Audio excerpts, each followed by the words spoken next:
Your Steve Jones Show podcast is loading now. The Steve Jones Show podcast is sponsored by Sunbury Motors, North 4th Street in Sunbury, and Sunbury Motors Kia, routes 11 and 15 in Hummel's Wharf.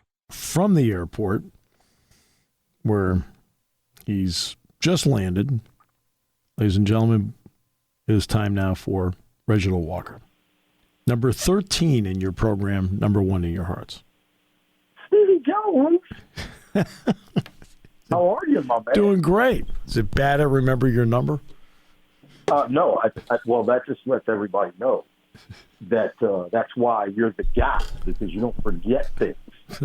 And you help us understand not only the successes and at times some valleys of Penn State athletics, but you also remind us of the key moments in history that keep it important and keep everybody informed. So we appreciate it. Yeah, appreciate that. Very nice. Boy, teams have to bounce back when times are tough. What did you think about the response you saw on Saturday night? I thought it was it was what I was hoping to see, and not necessarily from a win and loss standpoint. Obviously you always want to win, and not even necessarily from a margin of victory standpoint, but from an execution standpoint. I thought it was a football team that showed resolve. I thought it was a football team that spent some time, when they looked at the film. I thought a bunch of those players, what it looked like to me was a bunch of guys went home or to their rooms or apartments or whatever the case may be, and they spent some time with that film and looking in that mirror to look at themselves and really understand where they were able to execute properly and maybe the opportunities or the situations that were missed in terms of their execution, and they wanted to get that corrected. And I thought from an execution standpoint, that was the response I wanted to see. 2001, Penn State plays Ohio State in Beaver Stadium. And, and that season had, to that point, had not been going well. And Joe, the week before, they beat Northwestern in Evanston. And he tied Bear Bryant's record. Mm-hmm. When you sit back and you look back on those days where people didn't give, quote, the outside world didn't give Penn State a big chance against Ohio State, what does the inside world think? That's where you rally around each other. That's where you look at also the history of this matchup, right? And we could think about several years, and now I'm getting ready to screw up the year. But the infamous block field goal Grant Haley play. 2016, yeah. 2016, that was a year that there was not a lot of expectations for Penn State. Found a way to get that game won. And so you look at those moments, you look at those times in the history of this rivalry. And it's funny, as I was on the plane and saying to myself, I should be on the ground in time to make this hit, which obviously I was. One of the things that I thought about was every single time I've heard people in the last probably decade to 15 years say that one of the teams in this particular matchup doesn't have a chance, it's when we get one of those games that ends with the last football team having the ball as who wins the game, or somebody makes a miraculous defensive play at the end of the game to save the game. It's those times when this game is expected to be not close that it somehow always ends up very close. And so that's part of it, right? And I think for people that obviously everybody in Pennsylvania and Ohio and obviously the State College area, Columbus areas, they understand the history of things like the Big 33, where these kids play against each other in high school in an all-star game. Those are some of the reasons why this game always seems to find a way to be close. And I would argue at times that it almost seems as if, depending on, what rankings look like, this game means more in the Big Ten East than any game generally does for the entire landscape of the conference at times, especially has been big in this college football playoff. The legendary Jack Nicklaus said that when he went to big tournaments, he'd look around the locker room and he pretty much knew he had the vast majority of the field beat and knew which guys he had to beat just by looking at them and by their demeanor. So now I transition to this. I usually feel for the most part, Ohio State walks onto a field with a 10 to 14 nothing lead because the other team is looking at them like, oh, my God, it's Ohio State.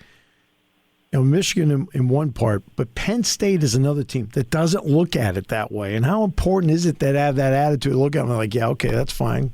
Here you are. Let's go. It's huge. And I think it's the history of this game. I think it's the familiarity of this game, right? It's right, like it's the old adage that we see maybe in the NBA or even in college basketball, right? You see some of these quote small schools playing against the quote big schools, and they go, these kids don't fear these guys because they've seen them in AAU. It's the same concept in college football. The Pennsylvania kids have seen the Ohio kids. The Ohio kids have seen the Pennsylvania kids. Everybody knows what everybody's weakness is, and everybody knows what everybody's strength is. And so it comes down to being able to execute and make those certain plays in those key moments to figure out whether or not you can win the football game. And when you go into a game, and right, the rest of the country, I would argue, and a lot of the teams, particularly in the Big Ten West, you're absolutely right. The Scarlet and Gray pulls up, they get off the bus, and they see a couple of really good-looking athletes in street clothes even, and they go, oh, that team's different.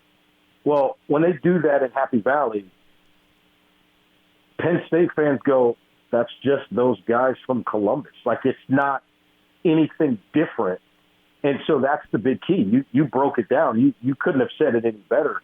When they see those guys get off the bus, it means absolutely nothing except that's just another football team. They just happen to be from due west on I-70 there, and we got to play. I mean, they know it's a big game. I mean, but Ohio State knows it's a big game. The difference is, you're not intimidated by it. You just go play. Ohio State this season has played 7 games. Only one of them has been on the road, and that was at Michigan State, which has a very good atmosphere. The irony is they haven't played in front of a crowd here at Beaver Stadium in 4 years. It doesn't mean the quarterback can't handle it. The quarterback's fine. It's how well can the other guys hear the quarterback? What kind of factor do you think that plays because it's something, quote, they're not used to?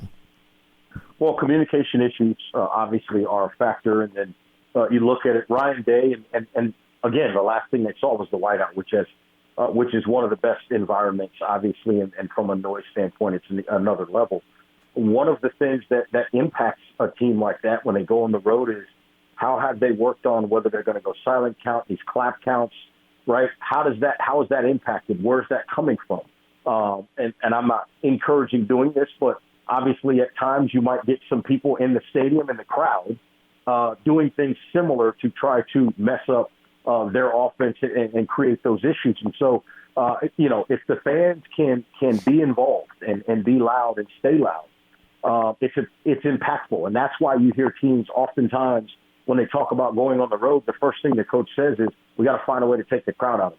We have to start fast, right? And the reason to start fast is to keep those folks quiet so that you can properly communicate, which will allow your execution in theory to be improved as well. And so this is going to be a situation where I think the Buckeyes will look to try to get ahead early. It wouldn't shock me if Ryan Day was to win the toss. It wouldn't shock me if he took the ball. Yeah. Most of the time you see teams that decide we're going to defer and try to set the tone with our defense.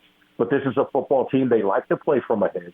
They want to run the football with those guys in the backfield, whether it's Travion Henderson or anybody else. Now, they're a little bit depleted there. They had to move Chip Trainum over there because, remember, and I talked about this earlier in the year before the season started on some different national radio shows, I should keep an eye on Ohio State without Evan Pryor because that impacts the depth of their running game. He's out for the year, tore his ACL preseason. So they're going to want to run the football and shorten the game and then look for explosive plays off that play-action passing game. Well, what Ryan Day is going to want to do is get ahead so that running game is even more of a factor and also try to put all of the pressure on Penn State's passing game because the last thing he wants is to see Allen and Singleton really get going in the running game. Yeah. And the Buckeyes are playing from behind. That makes things really, really simple for Penn State. Yeah, and Ohio State, to its credit, did play from behind at home against Notre Dame, came back and did win in the second half. So they've been able to do that. they do a great job, as does Penn State, at disguising coverages. As somebody who played on that side of the ball, what does it take to disguise a coverage? And it's not just the quarterback that has to read it. The wide receiver has to read it too. If you're looking at it from a defensive standpoint, it takes communication. And I think that's the thing that's forgotten. You have to really understand what you're rolling to, where you're moving to. If you're, let's just say you start in a too high look and you got to come flying down into the box as that eighth defender because you're going into a 3D kind of look and you've got that flat to get to, you've got to know that the other safety understands that you're the guy that's supposed to spin down and not him, because the last thing you need is both guys spinning down and you got a tight end running up the seam or something like that. So a lot of it is communication more than anything. Execution is what is maximized by the proper communication early. So I think communicating is key, and then also understanding when things come off, right? You may have something called, it may be something like a sky with a move to a bear or whatever, right? Mm-hmm. It could be anything. But what you want to make sure you do is you realize, oh, wait, we're in a sky look, which may be for some teams it's more of a 3D look, two corners and a safety taking deep third. All of a sudden you want to come flying to a bear look with a cover one, and you look up and you realize, oh, they just shifted to a 4 wide receiver set with 2 stacks on each side. You got to call that off, and you got to make sure that everybody understands we are calling that off because the numbers do not work for us. And so a lot of it goes back to that communication piece. I think if they can communicate on defense, Penn State, they've got a chance against Ohio State. You cannot have busted coverages against Jeff Smith and Jigba, Marvin Harrison Jr., C.J. Stroud in that passing game. If you have busted coverages because of miscommunications, you will get run out of your own state. And don't leave out Emeka Egbuka. He's had a great year.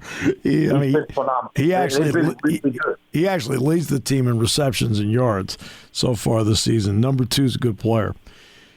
Go get your bags. That's exactly right. Go get your bags. Thanks so much. We'll talk next week. Anytime. Always appreciate it. You guys take care, and we are.